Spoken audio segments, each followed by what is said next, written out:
Alrighty, gang. Siempre Coca-Cola. And hey, where's on to? I think he's right there, man. And hey, it's Beauty and the Beast. All right.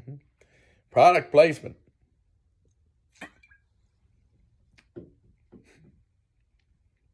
So anyway, man. Here we go. We're gonna get into. I know I said I would do two that were contemporary, but if you savvy it, Zephaniah was not his contemporary. Zephaniah was actually Jeremiah's contemporary. And there was some like prophetess woman who also was like one of their like troop, I believe. Let me see if I can just get this.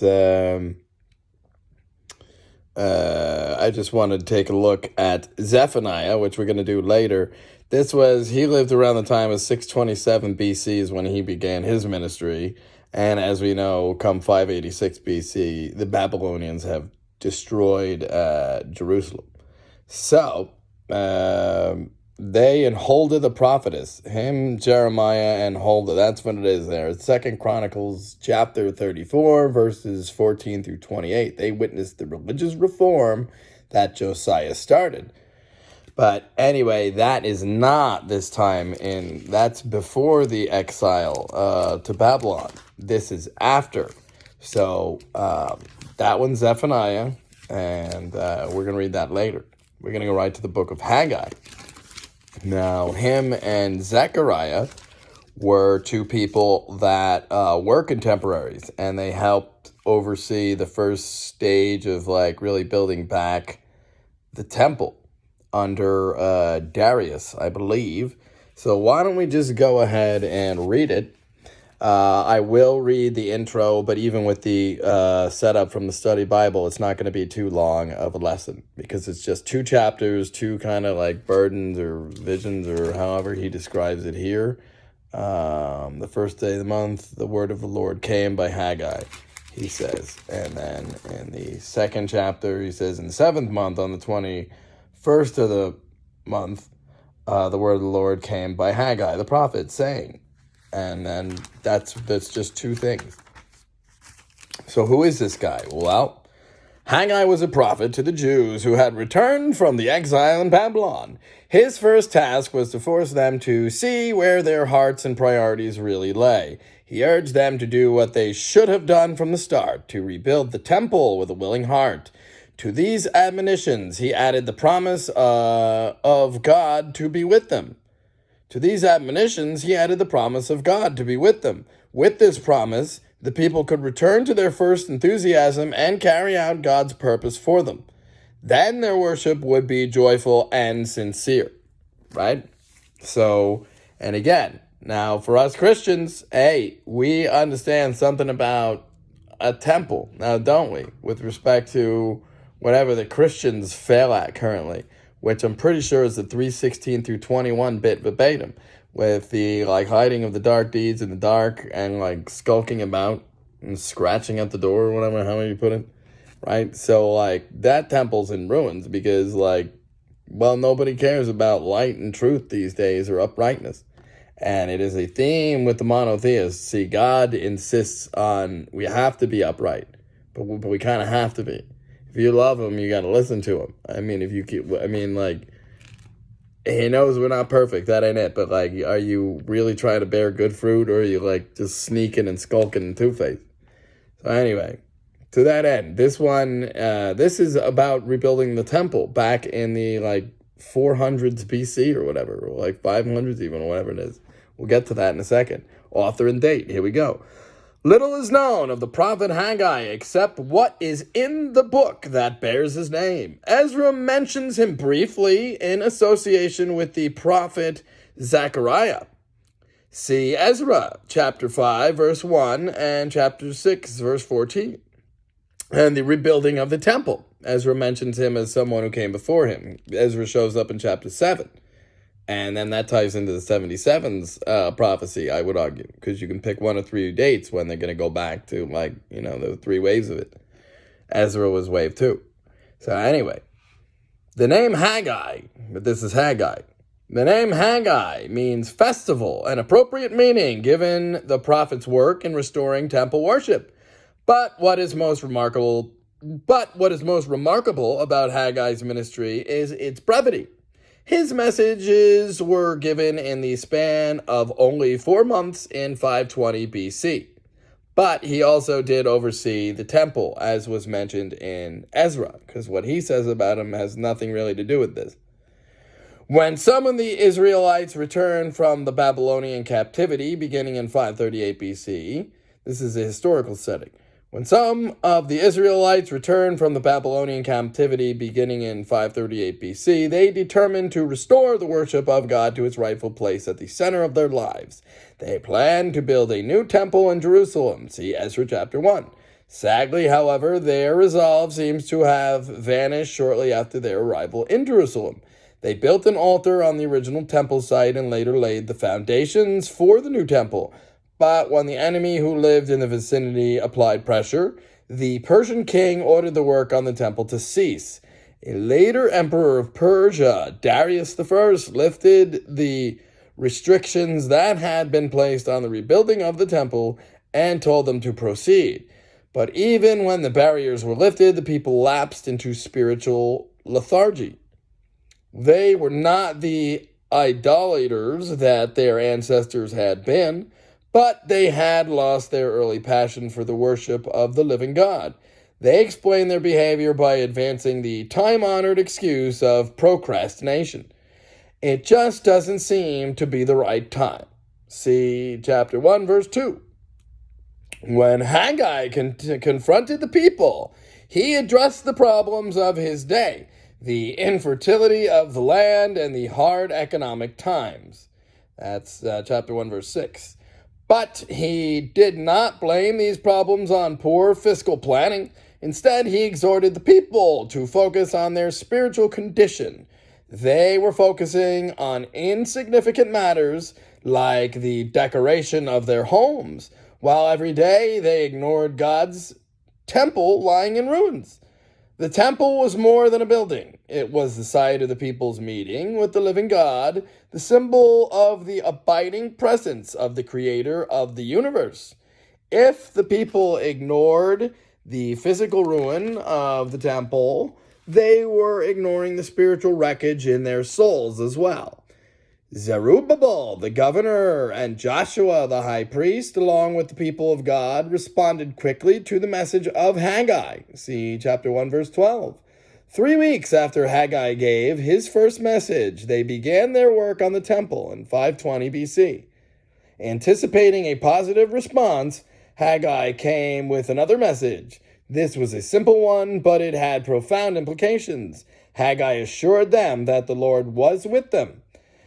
Chapter 1, verse 13. This was the same message that Moses had brought to the Israelites in Egypt. Exodus chapter 3, verse 8.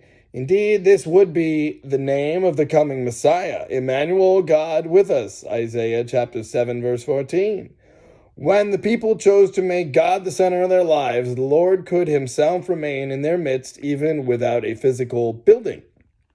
Now, see, I tend to agree with that assessment. But, anticipating a positive response, this was the same message. Indeed, this would be the name of the coming Messiah.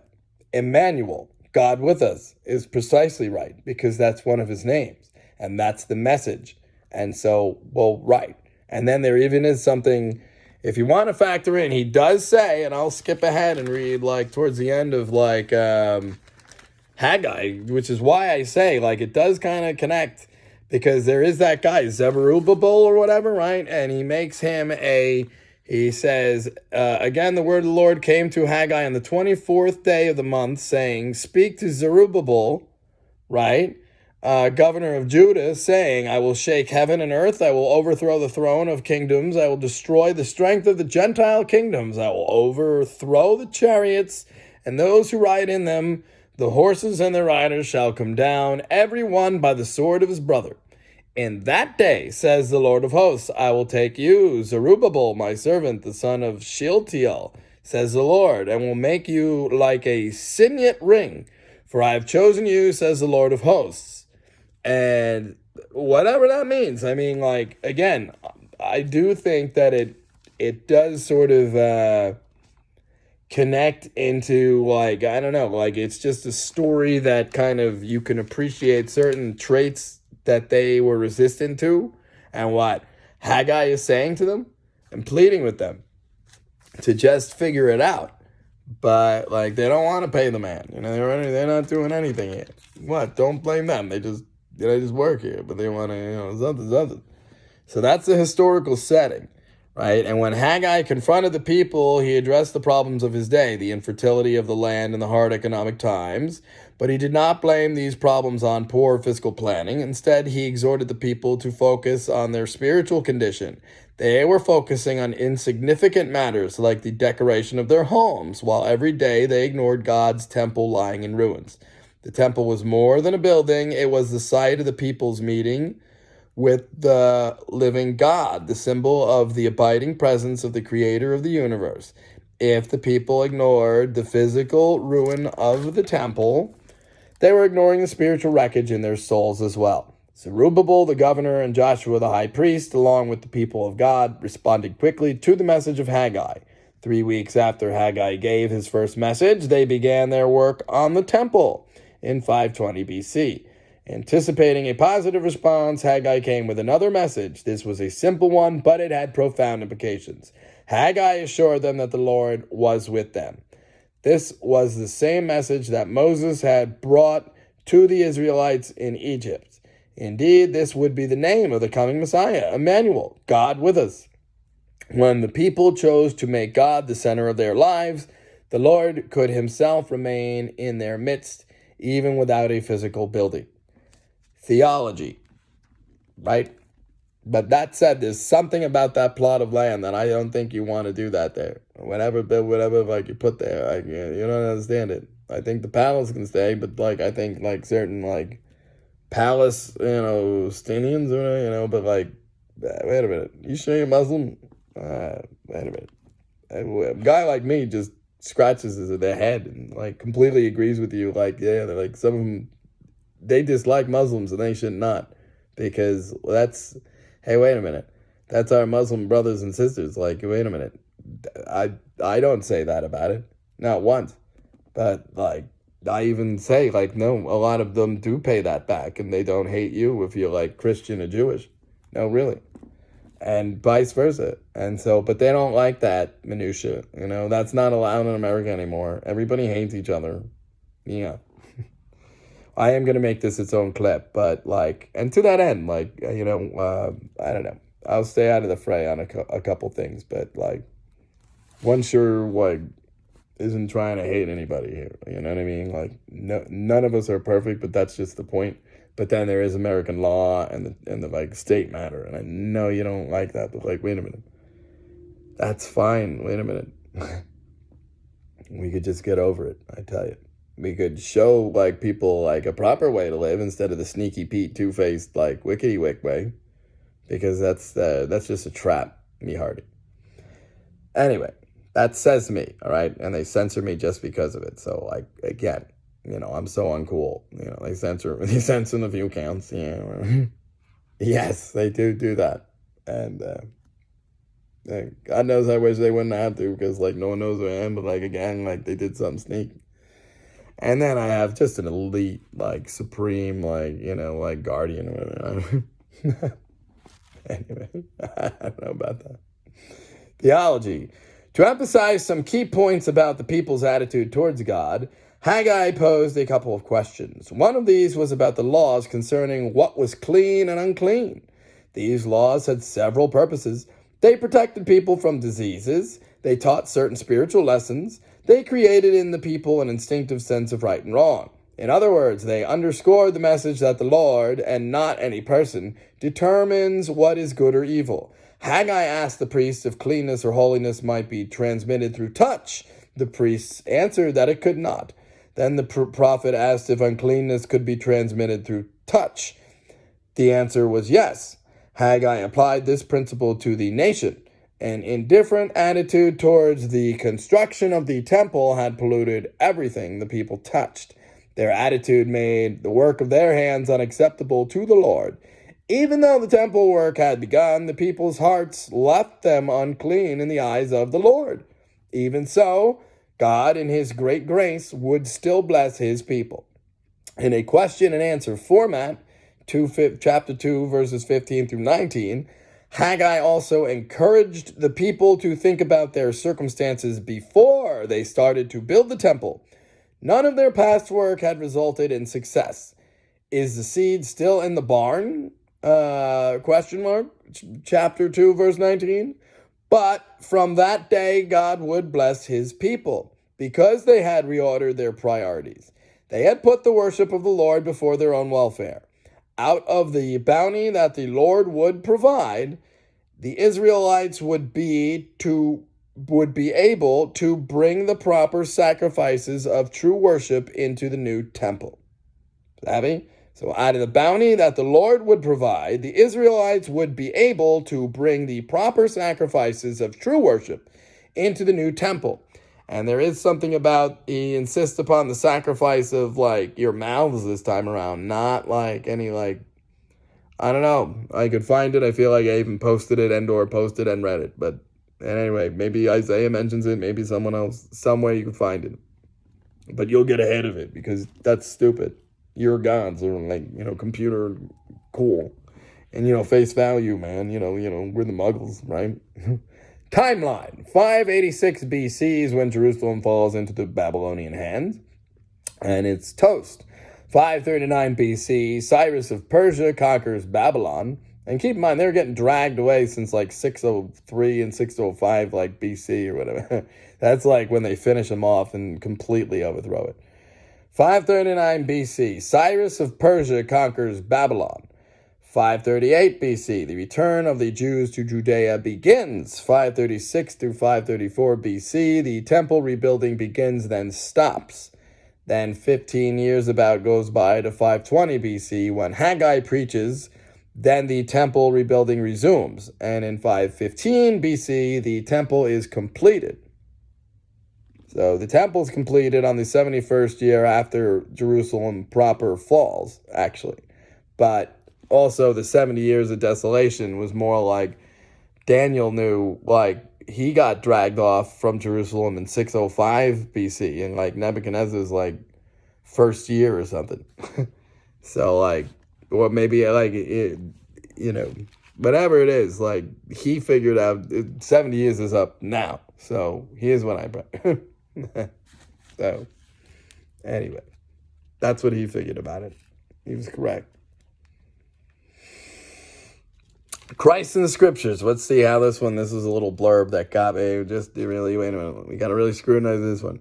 When Haggai writes, the glory of this latter temple shall be greater than the former, in chapter 2, verse 9, he is certainly referring to the reconstructed temple Herod would enlarge. When Jesus set foot inside the presence of the incarnate God, When Jesus set foot inside the presence of the incarnate God, filled that latter temple with the glory of which Haggai spoke. Well, he's the son of the incarnate God, but, again, might want to be the Messiah, not. So, beyond this prophet, but he is mighty. He certainly fulfilled something. Beyond this prophet's words, we also see the Messiah represented in one of Haggai's peers, whom we meet in the book. Zerubbabel is the governor of Judea after the exiles' return. Based on what the Lord has told him to say, Haggai declares that Zerubbabel will become the signet ring of the Most High. In other words, he will be the proof of God's authority. Although Jesus will be the eventual signet, Zerubbabel becomes the center of the messianic line for a time. Like a king's ring, he seals both the pre-exilic and post-exilic branch of David's lineage together.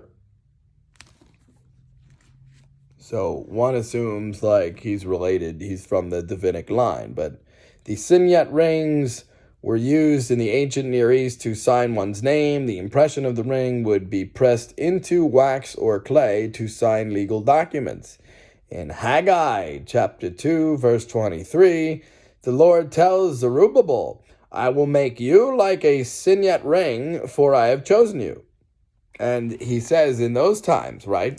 And while I agree probably, again, like that's how God works. It's only like the like prophecies I would imagine would only really make sense, like these ones that are quite finite in the Bible, for the like people who either like go through it or like what they say about it or they're after.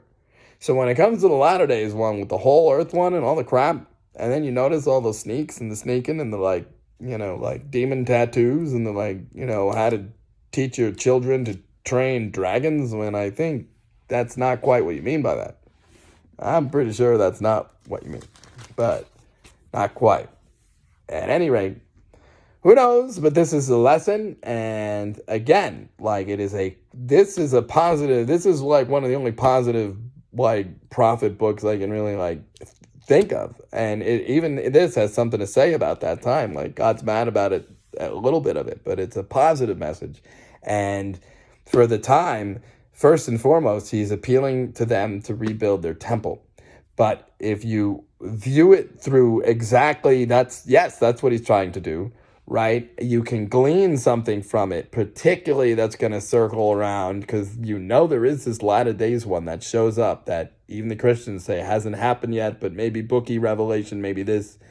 When booky revelation's a mixed bag, like, Daniel chapter 7 type, like useless book, and you shouldn't put your faith in that before, like, love your neighbor as yourself, love the Lord your God with all your heart, soul, strength, and mind, right?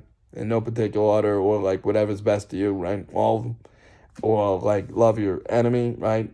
Do good to those who spitefully use you, and like, don't hide deeds in the dark for your part. Be legit, whereas the world, they don't really like that, especially right now. They've got a beast inside, these, and it makes them happy, yeah. But again, with the sacrifices, so we're gonna have to do something about all this. All right, boss, we don't really like boss. All right, you really shouldn't do that. All right, I know you don't care, but like, you ain't my boss. You're not going to be the country's boss. You shouldn't try to be anyone's boss unless you're actually like their boss at work, and that's all you mean by it, stupid. Like that's, yeah, like, I mean, but like, really, again, like you usually wouldn't say to your boss, hey boss, you'd say, hey Mr. or Ms. whatever, like you have to like address them as, right? Whatever it is. Ms. whoever, right? I don't know, whatever job title they like. Yes, Madam President, right? Like you have to do that sometimes. Others, oh no, call me by my first name. And all right, then you have to do that. So, at any rate, here we go with chapter 1 of Haggai, but I'm going to make it a new clip. So I will start to upload this one, and then I will go ahead and read, which will be very short. It's 2 chapters, probably 7 minutes tops, all right? But I will do it on as its own thing. All right, bye.